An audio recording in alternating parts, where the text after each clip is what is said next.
ஆச்சி கொழுக்கட்டை மாவு வந்தாச்சு.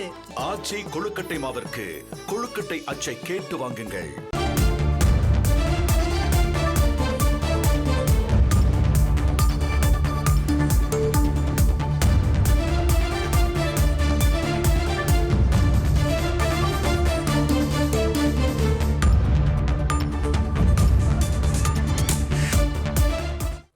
Metro rail இரண்டாம் கட்ட திட்டத்திற்கு மத்திய அரசு ரூபாய் 3000 கோடி நிதி விடுவிக்கப்பட்டுள்ளதாக தகவல் அறியும் உரிமைச் சட்டத்தின் கீழ் சமூக ஆர்வலர் ஒருவர் எழுப்பிய கேள்விக்கு மத்திய அரசு பதிலளித்திருக்கிறது. கடந்த ஜூலை 28ஆம் தேதி வரை மெட்ரோ ரயில் திட்டத்திற்கு 3000 கோடி நிதி விடுவிக்கப்பட்டதாக ஆர்டிஐ தகவல் தெரிவித்திருக்கிறது. கடந்த 2024ஆம் ஆண்டு அக்டோபரில் சென்னை மெட்ரோ ரயில் இரண்டாம் கட்ட திட்டத்திற்கு மத்திய அரசு ஒப்புதல் அளித்தது குறிப்பிடத்தக்கது. அதன்படி இரண்டாம் கட்ட திட்டத்திற்கு 8445 கோடி நிதி மத்திய அரசால் ஒதுக்கப்பட்ட நிலையில் தற்போது 3000 கோடி ஒதுக்கீடு என மத்திய அரசு தகவல் தெரிவித்திருக்கிறது. சமூக ஆர்வலர் தயானந்த் கிருஷ்ணன் என்பவர் தகவல் அறியும் உரிமை சட்டத்தின் கீழ் இந்த கேள்வியை கேட்டிருக்கிறார். அதன்படி மத்திய அரசு இந்த தகவலை தெரிவித்திருக்கிறது. கூடுதல் விவரங்களை வழங்க இணைகிறார் செய்தியாளர் மீரான். வணக்கம் மீரான், இது தொடர்பான முழு விவரங்களையும் பதிவு பண்ணுங்க. வணக்கம். சென்னை மெட்ரோ ரயில் இரண்டாம் கட்ட திட்டத்திற்கு 2025-26ஆம் ஆண்டில் மத்திய அரசு ரூபாய் 3000 கோடி நிதி விடுவித்திருப்பதாக ஆர்டிஐ மூலமாக சமூக ஆர்வலர் தயானந்த் கிருஷ்ணன் தகவல் பெற்றிருக்கிறார். இந்திய அளவில் நடைபெறும் மெட்ரோ ரயில் திட்டங்களுக்கு ஒதுக்கப்படும் நிதியம் 2025-26இல் மத்திய அரசு பட்ஜெட்டில் இந்த சென்னை மெட்ரோ இரண்டாம் கட்ட திட்டமானது முதலிடத்தில் இருக்கிறது.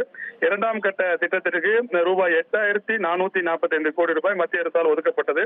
மத்திய பட்ஜெட்டில் நிதி ஒதுக்கீடு செய்யப்பட்ட நிலையில் கடந்த மாதம், அதாவது 28 ஜூலை வரை ரூபாய் 3000 கோடி நிதி விடுவிக்கப்பட்டிருக்கிறதாக ஆர்டிஐ மூலம் தயானந்த் கிருஷ்ணன் தகவல் பெற்றிருக்கிறார். மத்திய வீட்டு வசதி மற்றும் நகர்ப்புற விவகார அமைச்சகம் சார்பில் இந்த தகவல் தெரிவிக்கப்பட்டிருக்கிறது.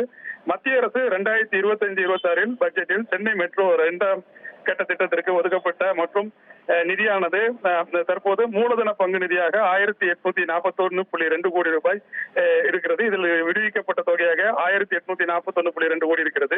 மத்திய அரசினுடைய துணை கடன் மூலமாக 500 கோடி ரூபாய் நிதி விடுவிக்கப்பட வேண்டிய நிலையில் 158.8 கோடி ரூபாய் இதுவரை விடுவிக்கப்பட்டிருக்கிறதாக ஆர்டிஐ மூலம் தகவல் தெரிவிக்கப்பட்டிருக்கிறது. மத்திய அரசு வெளிப்புற கடன் உதவி பங்கு 6104.6 கோடி ரூபாய் இந்த பட்ஜெட்டில் ஒதுக்கப்பட்ட நிலையில் தற்போது வரை 1000 கோடி ரூபாய் இதற்காக நிதி ஒதுக்கப்பட்டிருப்பதாக ஆர்டிஐ தகவல் கிடைத்திருக்கிறது. மொத்தம் இதுவரை 8445 கோடி ரூபாயில் ரூபாய் 3000 கோடி நிதி விடுவிக்கப்பட்டிருப்பதாக ஆர்டிஐ தகவல்கள் கிடைத்திருக்கிறது. 5 ஆண்டு தாமதத்திற்கு பிறகு கடந்த அக்டோபர் மாதம் 2024ஆம் ஆண்டு சென்னை மெட்ரோ ரயில் இரண்டாம் கட்ட திட்டத்திற்கு மத்திய அரசு ஒப்புதல் அளித்திருந்தது. இந்த நிலையில் 2025-26ஆம் ஆண்டு மத்திய அரசு நிதி பங்களிப்பு வழங்கியதால் இந்த மெட்ரோ ரயில் கட்ட இரண்டாம் கட்ட பணிகள் விரைவாக நடைபெறும். மாநில அரசின் நிதி சுமை குறைந்ததால் நிதி பிரச்சனை இருக்காது, விரைவாக இந்த திட்டம் நிறைவேறும் என்ற நம்பிக்கை பொதுமக்கள் மத்தியில் வந்திருக்கிறது. இதே போல விரைவாக மத்திய அரசு மதுரை, கோயம்புத்தூர் மற்றும் சென்னை விமான நிலையம், கிளாம்பாக்கம் பேருந்து நிலையம் வரை தமிழக அரசு அனுப்பிய மெட்ரோ ரயில் திட்டங்களுக்கு நிதி பங்களிப்புடன் ஒப்புதல் அளித்தால் அந்த திட்டங்களும் விரைவாக செயல்படும். அதற்கும் மத்திய அரசு நடவடிக்கை எடுக்க வேண்டும் என்ற கோரிக்கையும் தமிழக மக்கள் சார்பில் எழுப்பப்பட்டுள்ளது. நன்றி மீரான், உங்களுடைய தகவல்களுக்கு. ஆச்சி கொழுக்கட்டை மாவு வந்தாச்சு.